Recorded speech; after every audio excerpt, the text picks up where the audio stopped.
Hey everyone, in this video we're visiting a stunning 3-bedroom Earthship home in Ontario, Canada. The house was built with recycled tires. It has a massive 10 kilowatt solar power system. It collects and stores rainwater for flushing the toilets. It recycles grey water through the indoor gardens, and it has a wood-fired boiler for the in-floor radiant heating system. This house isn't a typical Earthship, and we love the creative ways that the builder has found to adapt the design for his lifestyle, location, and climate. Let's go check it out. This video is sponsored by NordVPN. We'll give you more information about them at the end and a discount code for a great deal on their VPN service.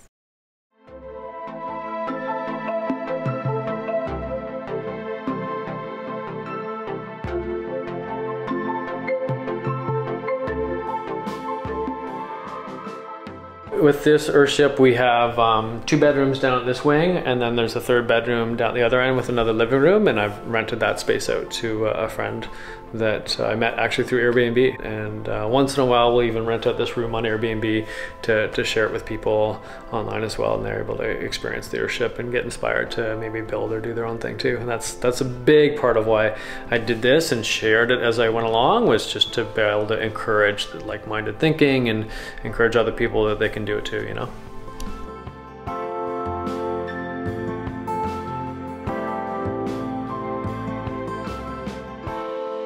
So we're in the great room here, kitchen's to my left, and then the living room here. And this space, you probably notice we're all walking around in bare feet, and right now it's sort of summer temperatures and our feet are nice and cool. So that's one of the cool passive features about, you know, building with cement, is that, yeah, it's cooling right now in our summer. And our sun angle is not low. So in the winter it's low when it comes in, charges the floor, charges the back wall. But in the summer, the sun's going high, and so it's not coming into the space at all. In fact, like when the sun's shining, it only comes just a little bit into the greenhouse and doesn't charge the thermal mass. The other thing that's massive in here that's cement is these buttresses. So these buttresses are put in about every 15 to 20 feet, and they're a support piece that's holding the earth back. So when I talk about charging a thermal mass, basically it's like charging a battery. Essentially, we all understand how to charge a battery. So this is our sun or heat battery, and the sun is charging that battery, that heat battery, the thermal mass of the floor. And so right now it's not charging it, so it's great. So it's cool on our feet. But in the winter it is charging it, and also charging these buttresses. So like adding heat energy to anything that's cement and connected. All these design principles that we're talking about that's so cool is that Michael Reynolds figured these out. Like, he's the guru behind this and has been doing this for over 25 years in New Mexico. And so when I was interested in Earthships like 20 years ago when I was in college, and I was like, this is the coolest thing. And you know, it was only like 5 or 6 years ago that I had the time and money to go down there and learn from Michael Reynolds. So I did a 2-month internship there, learned about the buildings, got hands-on experience and in-class experience. And then when I came back here, I found some land to buy, and I found one of the guys who used to work for Michael Reynolds had gone on his own, Ted Elsasser, and he was able to come here and spend 2 summers consecutively. So he was a key part to the build, but he was only here for those 2 months, and then I'm on my own with whatever other general contractors I could bring in to do the building of the structure. So I've been living here for 2 years, and so I've sort of seen it work, and I'm really happy with how it's performing. One of the main principles in our ships is food production. So being able to grow your own food, you know, throughout the whole season inside is a great asset. We've got these cool planter cells, and there's 2 of them in this building, and these white tubes allow you to sort of see where the standing level of the water is. And so they're like a gray water holding cell. So when we wash our hands or have a shower, the water flushes into here before it goes out to the septic tank. And below the soil, you've got 1 foot of A-gravel, and then filter cloth, 1 foot of sand, and then filter cloth, and that kind of acts like a bit of a filter itself. Then above that is our 1 foot of soil, and so that's what the plants are growing in, is that 1 foot of soil, but the water kind of sits in the sand level, and then through the plants can, like little straws basically, can suck up that water from down low. So once the plants are established, then we don't need to water them.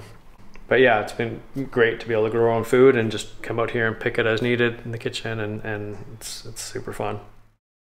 So we're just in one of the bathrooms of the Earthship, and I wanted to kind of showcase sort of when we catch the water off the roof and flush the toilet, that we have two options basically. We're Always typically flushing the rainwater and using that to flush our poop and pee out to the septic bed. We have the ability to also hook onto town water. So if I didn't have enough rainwater sitting in my tank in the back, and I wasn't able to flush the toilet and nothing was happening or filling up, then I would just switch this line to the town line and still have water coming in. So it's always nice to have two ways to do things. So just like in the heating source where I've got like wood or propane, we've got, you know, town or roof water, and so you always have backups in your systems is always a good idea.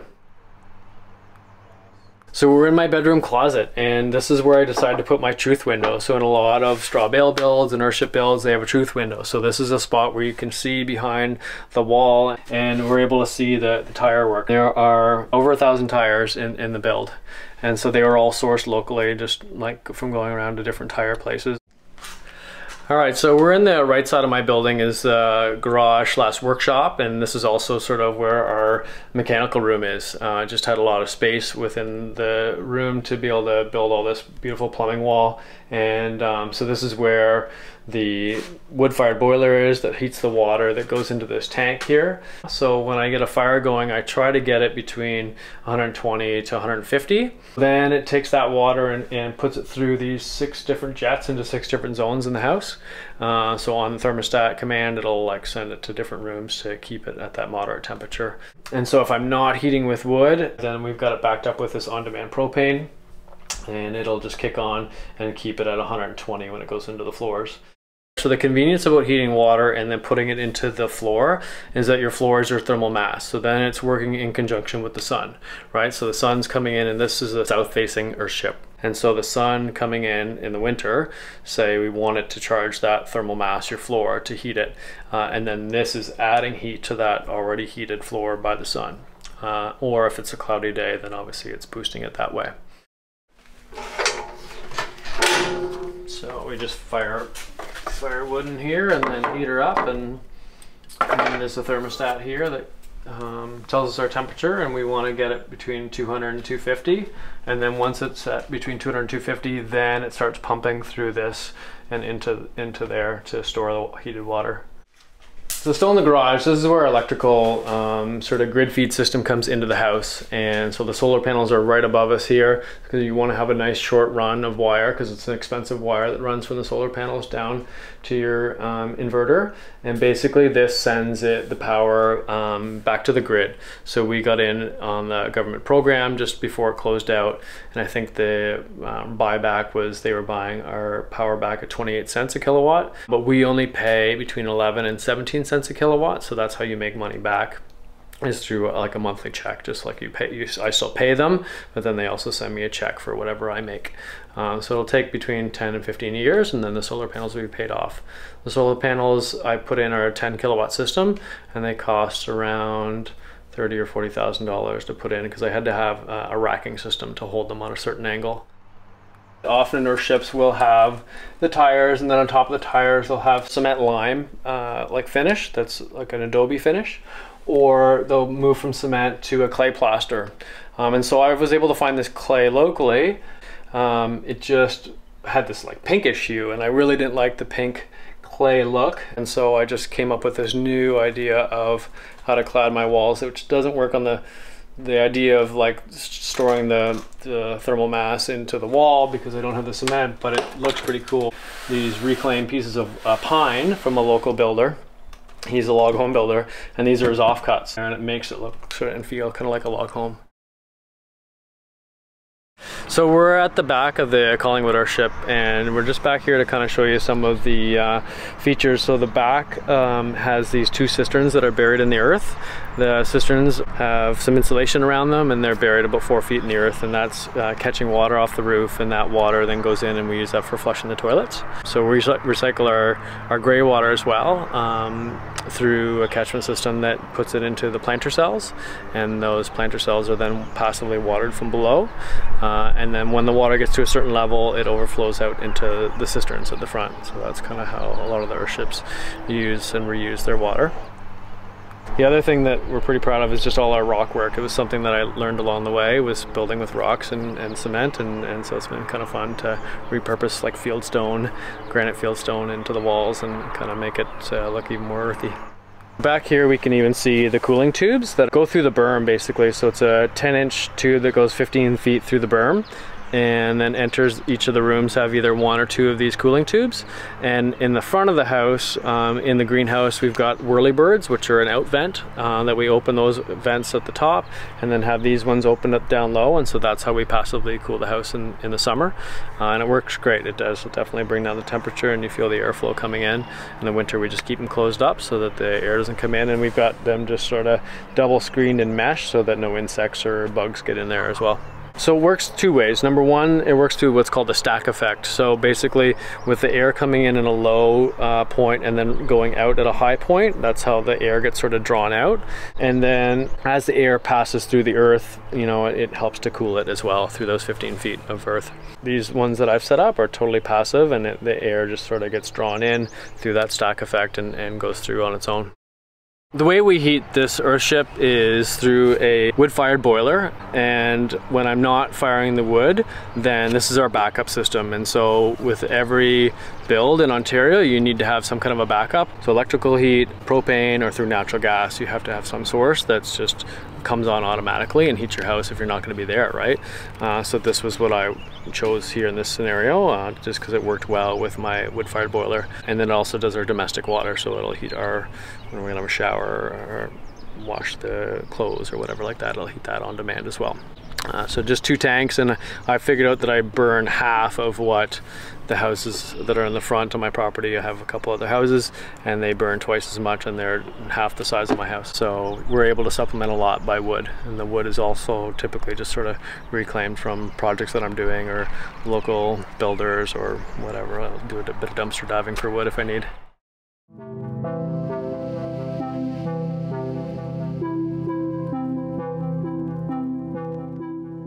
When I was younger and growing up, I just really wanted to give back to the environment and just was really environmentally conscious. And in school, I just took recreation leadership, so I always liked being outside, and I knew that this type of building that, you know, used recycled bottles and cans and reused tires, like it just has to be a good thing. And then be conscious of sun angles and solar gain and all these things working together. It just made sense. The other thing that hooks a lot of people is the fact that they think, oh, it's a cheap way to build too, because you're recycling all these things.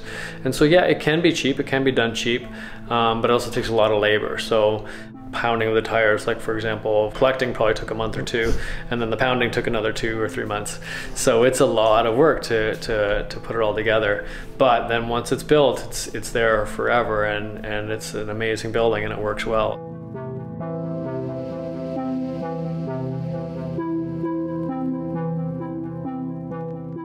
If you're interested in Earthships, we've had the chance to visit quite a few, and you can check them out in our Earthship video playlist.